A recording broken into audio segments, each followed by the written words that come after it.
Hi, my name is Sam Johnson and I am a voice teacher. Today I will be reacting to and analyzing BTS performing Fix You, the Coldplay song. This is one of my all-time favorite Coldplay songs, probably one of my all-time favorite songs. I love BTS, I've seen so much hype about this performance, but I have not seen it yet, so I'm excited to dive in. This video is sponsored by ExpressVPN. ExpressVPN is a top-rated VPN provider, rated #1 by CNET, The Verge, Wired, TechRadar, and many more. Using Netflix without ExpressVPN is like going to a gym, paying for the membership, and only using the treadmill, which I have zero experience with. Many websites or apps are blocked depending on where you are in the world. ExpressVPN allows you to reroute your connection to a server in a country of your choice, making geo-restrictions a thing of the past. I use ExpressVPN to unlock different content that's not currently available in my country. For example, if I live in the United States, I won't be allowed to watch Modern Family on Netflix, but I can use ExpressVPN to say that I live in Canada, and suddenly I see Claire and Phil just living their best lives, and I am happy again. Find out how you can get 3 months of ExpressVPN for free by clicking the link in my description, expressvpn.com/Sam Johnson. It's easy to remember because my name is Sam Johnson. When you try your best but you don't succeed, when you get what you want but not what you need. It's awesome. He's starting it with a falsetto. The first note is a B3. So when I say notation like that, B, if you look at a piano keyboard, there are groups of 2 black keys and then 3 black keys. The C is right below that first grouping of 2 black keys, and then the B is one right before. And so notes work like B, C, D, E, F, G, A, B, and then it repeats back to C. The 3 that I say with it is the octave number. So C4 is middle C, and if we go down just a half step to that B, it's suddenly B3. If we went up to the next B, it's B4, and then it increases at the number C, or at the C's. So that's why I use those things, because it's very specific. The B3, it is fairly low to bring falsetto down, and he has that false quality to it where you hear a lot of extra breath sound. But as the phrase goes on, it morphs into something that doesn't sound like a true falsetto to me, which tells me that he's very skilled at moving back and forth between chest voice and head voice and falsetto and other things, which usually only happens if you are confident enough in your technique that you're not trying to place it in any of those. You're not saying, I'm going to place this in falsetto, I'm going to place this in head, I'm going to place this in chest, or any of that. Instead, it's just thinking about what the quality of sound is. I do think it's likely that at the very beginning of it, he does consciously think, I'm going to start this in falsetto, but as it goes on, it becomes much less about placement and much more about this is the quality of sound that tells the story really, really well. B is fairly low to bring down falsetto to, so it's cool that he has any sort of sound there. When you feel so tired but you can't sleep, He has a very similar approach.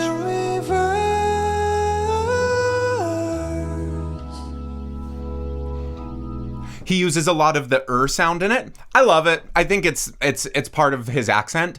I am not someone who thinks that people singing in a non-native tongue should change their accent. I think that it's actually a really amazing thing. I love hearing accents in speech. I love hearing it in singing. A lot of people would probably find issue with using that much just because like it is historically a sound that people just don't seem to like too much. So they might ask to change that to stuck in reverse instead of reverse, but I like it. I think it sounds great. And also just pedagogically, I think using the sound is a really good way to balance your voice. It does something with the third and second formant, I think, that brings them together and makes it just like a super formant thing. So I think it's a really, really good thing to do just to kind of get used to what your voice sounds, and then to get used to how to sing. And then once you know how to do that, it's a lot easier to drop the sound and stay in a balanced voice. With him, like, I just think it's his accent. I think it sounds awesome. when the tears come streaming down your face, when you lose something you can't remember. When he goes back and forth between the falsetto and full voice, it sounds a little bit sudden than when the first singer did, where his was like a more connected line. You could almost not tell when it was falsetto versus full voice, where with him it sounds more like he's kind of doing a yodel effect, which is a very common way of flipping for effect. And then it's also really cool to hear the harmony an octave lower. Usually harmonies happen a little bit above, but this gives it a really beautiful full spectrum sound.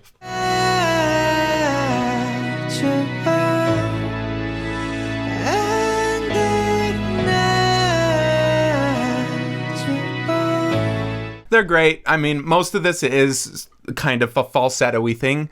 I think that a lot of people think I have a bias against falsetto and against breathy sounds because to me, that's usually just an effect that we should use. It's not how we should balance someone's voice, but falsetto is great. Like, falsetto is great pedagogically. It helps you just balance your whole voice, learning how to go back and forth between falsetto and full voice. Falsetto is great because it's such a popular sound and it's so expressive. It's just immediately more emotional sounding. The same thing with extra air sound.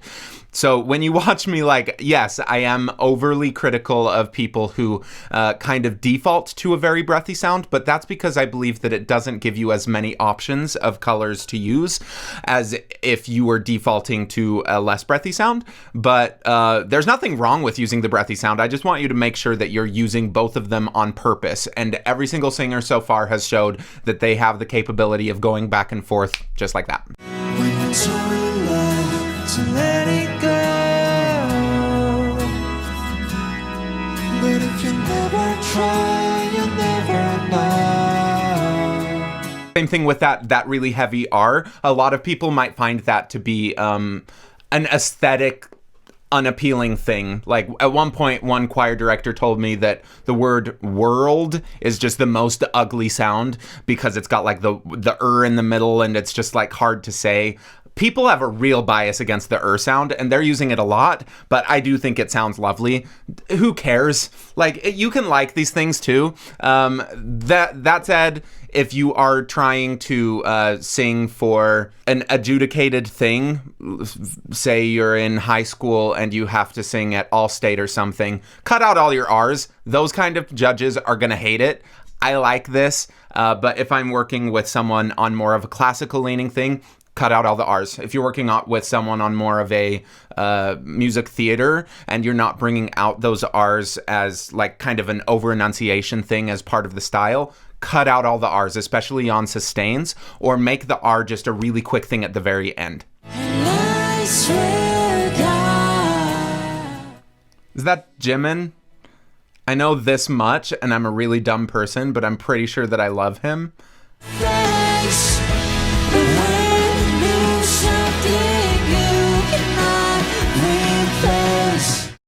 When he's going up to those notes, I don't hear as much of the breathy sound. So that's kind of the biggest differentiator of are we in head voice or are we in falsetto. To me, that sounds more, if I had to describe it, more like a head voice than the falsetto. But you can also, and using a head voice like that, usually it's going to be easier to get louder. It's going to be easier to connect back down to your chest voice without there being a glitchy sound. I think it sounds awesome. Like he's such a good singer, and it's a lot of skill to be able to get that clear of a sound while staying as quiet as he is, because he's not getting super loud.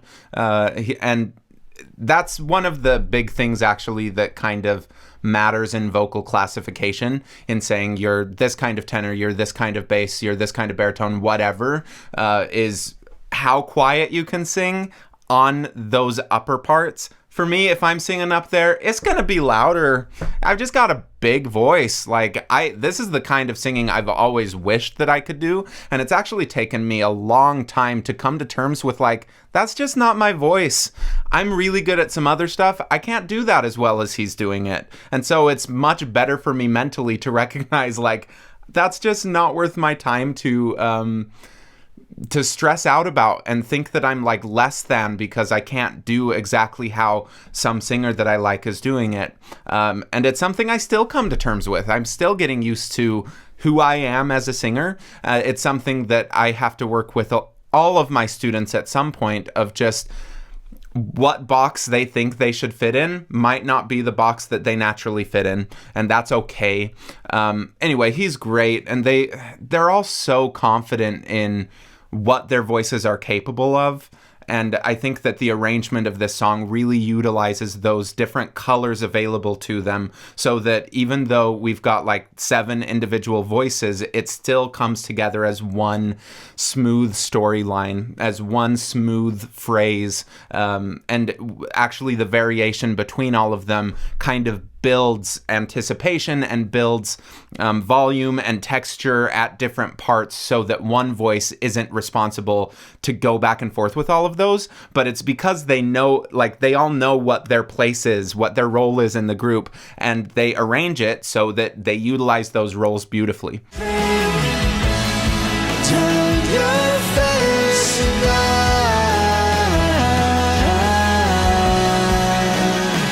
With him, it sounded more like, I mean, it was a smooth transition back down, but you could hear a little bit more of a tonal shift when he got to the bottom of it compared to the top.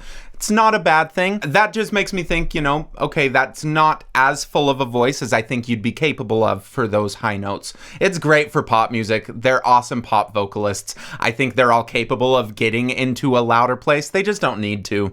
One of my teachers at one point told me that singing pop music, especially for people who have a history of working in classical music or music theater, that singing pop music is like singing with one of your vocal folds tied behind your back. And it's very true. Like, you don't need to effort it. You have the microphone that you can trust. As long as you're getting the tone quality that you need, you don't need to force anything. And they're getting really amazing tone quality. It sounds lovely. I can't be too picky about this. Like, they're so good. They're so talented. I like them a lot.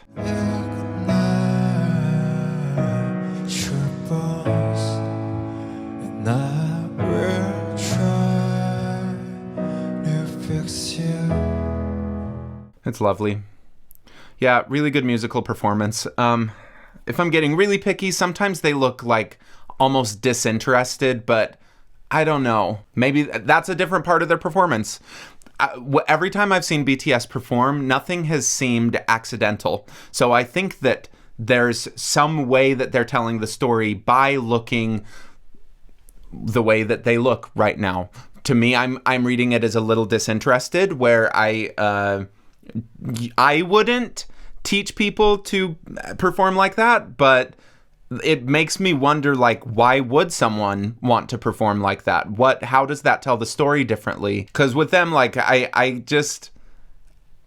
give them the benefit of the doubt that they're really good performers and that everything that they do is thought out and everything. I don't know. Let me know what you think. Why do you think that they might perform in that way? Do you see the disinterest? Am I reading it in a way that you're not? I would love to know what you think about that. But really beautiful song, emotionally poignant song. They're great. We are lucky to have BTS, that's for sure. Thank you for watching. Please like, subscribe, leave a comment below. Go check out the links in my description. Ring the bell so that you get notified of any of my videos as soon as they get uploaded. And please follow me on Twitter because it's where I go. Thank you.